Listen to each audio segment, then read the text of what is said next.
వాటికి అవమానం, వాటికి కూడా అవమానం. వాటికి తిండి దొరకక, నీళ్లు లేక, రోగాలతో అవి కూడా ఉంటున్నాయి జీవులుగా. కానీ అవి ఎప్పుడు కూడా తమ ప్రాణాలు తమ తీసుకోవే. కానీ దేవుని స్వరూపంలో, దేవుని పోలికలో చేయబడిన మనుషులే వారి విలువ తెలియక, వారి జీవిత విలువ తెలియక, జన్మ విలువ తెలియక, జీవితంలో చిన్న చదువు, ఏమంటే చదువు గొప్పదా? ఆ చదువు చదువుతున్న మన పిల్లలు గొప్ప వాళ్ళని మీరు ఏమంటారని నాకు తెలియదండి. ఏమన్నా ఒక మాట అడుగుతాను, మీకు చదువు గొప్పదా, మీ పిల్లలు గొప్ప వాళ్ళ? మీకు మీ పిల్లలకు చదువు ముఖ్యమా, మీ పిల్లలు ముఖ్యమా అంటే మీరు ఏమంటారు? మా పిల్లలకు మాకు చదువే ముఖ్యమని మీరు అన్నారు కనుకనే వాడు ఆ చదువు నేను చదువుకోలేకపోతున్నాను కనుక మా అమ్మ వాళ్ళకి నాకంటే చదువే ముఖ్యం, నా తల్లిదండ్రులకు నాకంటే చదువే ముఖ్యం కనుక ఆ చదువు నాకు అందట్లేదు కనుక, చదువును చదవలేదు కనుక చచ్చిపోతాను.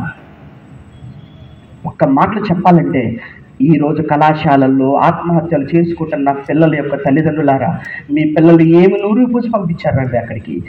ఏమి నూరారు వాళ్ళ మనసుల్లో? ఏమి ఎక్కించారు? చదువు అనేది బాగా ఎక్కించేశారు వాడికి.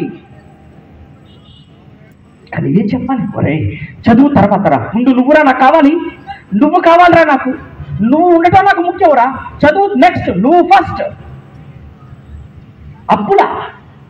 అప్పిచ్చిన వాడికి సమాధానం చెప్పుకోవచ్చండి ఇయ్యాలో రేపో ఎల్లుండో.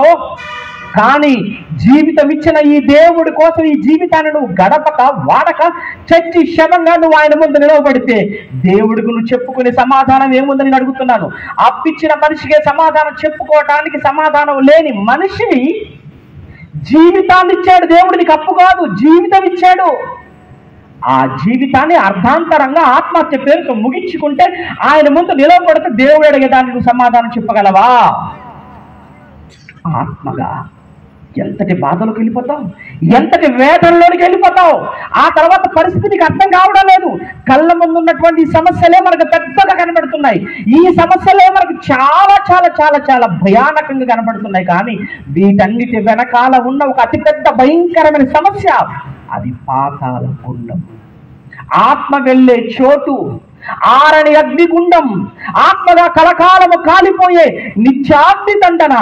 అది ఒకటి ఉందన్న సంగతి ఈ ప్రపంచం మరిచిపోయింది. ఈ మానవాళి కన్నులు కనబడకుండగా ముసుగు వేశాడు ఎవడో.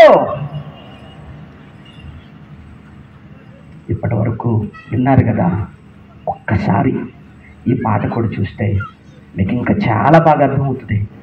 ఆ తర్వాత 2 నిమిషాలు మాట్లాడి ముగించేస్తాను. ఒక్కసారి ఈ పాట చూద్దాం.